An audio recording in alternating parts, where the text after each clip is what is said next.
Coming up on UT 10 News, a look at a charity that started right here in Toledo. Plus, UT may ban smoking on campus. And Ashley Karsten takes a look at how the Rockets almost upset the Falcons. Your news in 10 minutes starts now. Thanks for joining us. I'm Bryan McCauley. And I'm Michael Simpson. The Northwest Ohio Food Bank is reaching out to the UT campus.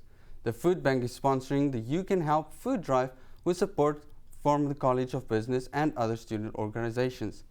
Collection boxes for canned and boxed foods will be on campus until December 4th. Director of Operations Barbara Grandowitz urges students to donate. Donations are down. It's just the economy has put a real strain on companies that have traditionally donated. After December 4th, students can drop off donations at the Northwest Ohio Food Bank. In the holiday spirit of giving, one little girl went above and beyond.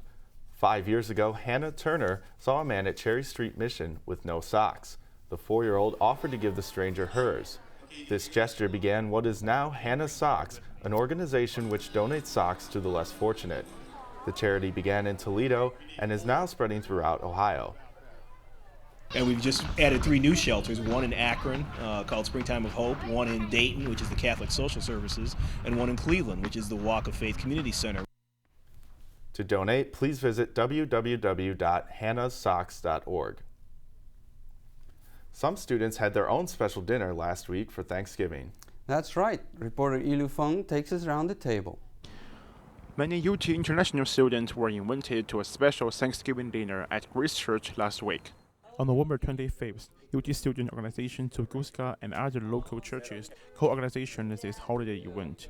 Pastor of Grace Church Sammy Adebayi says, as a former international student, the event was a great way to spread holiday cheer. We just realized that we had a lot of international students probably in my situation, and we just wanted a way to just serve people and love. That's our big thing. We want to love our campus. This year's Thanksgiving dinner was their first try. 60 international students from Iran, China, and India participated in this dinner. To some of them, this is their first American Thanksgiving. It's a good idea to get familiar with the American tradition, American culture, helps us, all of the international students, to interact with each other. Volunteers said this was a great success and hope to make the event even bigger next year. For UT 10 News, I'm Ilu Feng. UT's main campus could be smoke-free by August of 2011. A ban on smoking was proposed last month by UT Alcohol, Tobacco and Other Drugs Committee. Assistant professor and member of the committee, Tavis Glassman, says it's about setting a healthy example. We know that there are serious health consequences for secondhand smoke, so over time we've seen more and more restrictions placed on tobacco use. Students and staff can voice their opinion by voting online and selecting one of the 3 options concerning the ban. The last day to vote is December 18th. However, the final decision will be made by senior administration. That reminds me, I haven't voted yet, have you? No, I haven't. I still need to get out and do that. Well, we'll be back in 30 with Ashley Karsten and your Rocket Sports. When there's an energized crowd and a sea of blue and gold, there's no doubt Rocket athletes are in action. But for UT student athletes, sports are only a warm-up.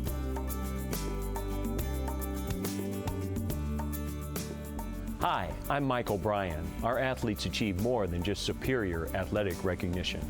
As representatives of the team and the university, they're community leaders whose primary focus is their academics. Our tutoring, mentoring, and community service programs are helping student athletes create their future.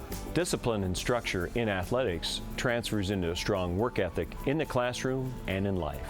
Outstanding Rocket student athletes' grade point averages and awards from the NCAA prove that UT excellence stands out in a crowd. At UT, we are building champions in sports, in the classroom, and after graduation. Learn more about Rocket student athletes at utmatters.com.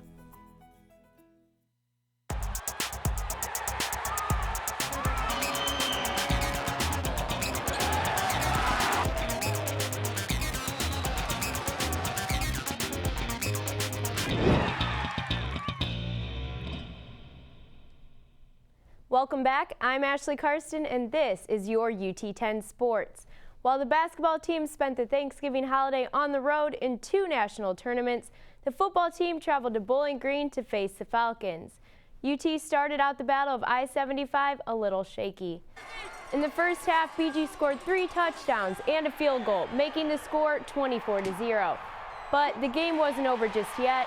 UT came back in the second half, scoring 2 touchdowns, this one by David Pasquale. This made the score 24-14 at the half. Then, in the third quarter, Alex Steigerwald makes a 20-yard kick, putting the Rockets down by only a touchdown. And to start the fourth, Toledo running back DeJuan Collins runs it in, tying the game at 24. But BG would come right back with a 17-yard pass to number 7, Freddie Barnes. With 5:34 remaining, Austin Danton completes a pass to Eric Page, who takes it to the 11 before he fumbles, and it's BG football. Ouch. After a 61-yard run, Falcon quarterback Tyler Sheehan hands off to Willie Jeter for another touchdown. UT wasn't able to answer, and BG went on to win with a score of 38-24. Toledo coach Tim Beckman says he is ready to prepare for next season. I'm Toledo Rocket true and true. I'm proud to have coached these kids, and I'm looking forward to a winter workout that's going to be the best that they've had. And we're going to get this program back to where it needs to be. UT men's basketball also had a rough weekend playing in a 3-day tournament in Pennsylvania. The Rockets lost all 3 games, dropping the final round to Vermont by a whopping 82-49. So then, while the men were busy losing, the women's basketball team dominated their 2-day tournament in New Mexico. The Lady Rockets started out playing Yale. In the beginning, they trailed 6-2, but after back-to-back baskets from sophomore Courtney Ingersoll off the bench, they took the lead 10-8. As a team, UT shot 61% from the field, with 4 Rockets in double figures, and Ingersoll had a career-high 14 points, followed by senior Tanika Mays with 12. The Lady Rockets went on to beat New Mexico 62-56 in the championship to win the tournament. The team shot a real low 36% from the field, but escaped with the win. Junior Jessica Williams had 14 points and was given tourney MVP honors. Well, guys, I have one more thing to tell you. Even though we lost to BG, Stephen Williams broke the record for most UT catches, and we're going to have a feature on him next week. Well, congratulations to him. We'll be back with more UT 10 news in a moment. When I was little, my grandma took me to the Dairy Queen, right? She bought me a banana split. And, you know, I was kind of a little messy when I was little, all right? Then the bee got in the car. My grandma was like, baby, don't swing at the bee, because the bee don't hit you. Don't swing at it. I didn't swing, and guess what happened, Grandma? The bee stung me. I swing at bees because they'll sting you anyway, because they're ruthless and they have no soul.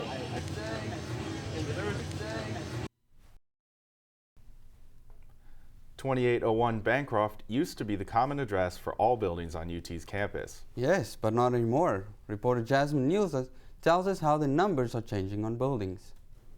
UT is constantly at work improving the campus and is now working to improve their address system. Many have walked by U-Hall and may have never noticed any flaw. 2925 is the new building's address, and it's not the only one. Many buildings and residence halls on campus have received new addresses, part of a process that has been ongoing for 2 years. Plant Ops Chuck Leonard explains why. We took on an initiative to work with the Postal Service to establish the correct mailing addresses for every parcel on campus, on all of our campuses. Currently, GPS grad students are working on a system that will recognize non-physical addresses such as Residence Hall, Ottawa West. For UT 10 News, I'm Jasmine Neilson. That's it for UT 10 News. If you have any stories or information you would like to share with us, please email us at ut10news@gmail.com. And remember, you can also watch our newscast on YouTube and Facebook, where you can get caught up on all of your new campus news whenever you want.